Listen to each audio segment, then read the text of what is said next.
Dumating na sa bansa ang BRP Gabriela Silang matapos ang 5 araw na pagbisita sa Manado, Indonesia. Nagbabalik si JM Pineda ng IBC 13 para sa Balitang Pambansa.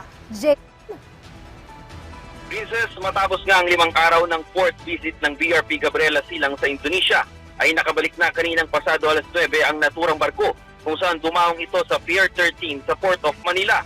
Nasa higit 140 mga PCG personnel ang sakay nito nang pumunta sa Indonesia upang magsagawa ng iba't ibang exercises.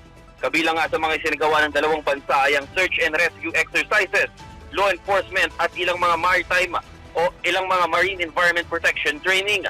Bukod dyan ay nagkaroon din ng mga tabletop forum at dialogo ang mga kinatawan ng Pilipinas at Indonesia para pag-usapan ng relasyon at mga susunod pang maritime exercises. Princess, nagsagawa rin ng sabay na pagpapatrolya ang BRP Gabriela Silang at ang Coast Guard ng Indonesia sa boundary ng Pilipinas at Indonesia, partikular na sa Balut Island sa Davao. Layunin raw ng pagbisita ng Gabriela Silang na patatagin pa ang ugnayan ng dalawang bansa at maintindihan ng polisiya ng isa't isa.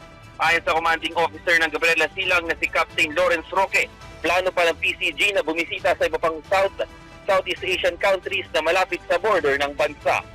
Ako si JM Pineda ng IBC 13 para sa Balitang Pambansa. Maraming salamat, JM Pineda.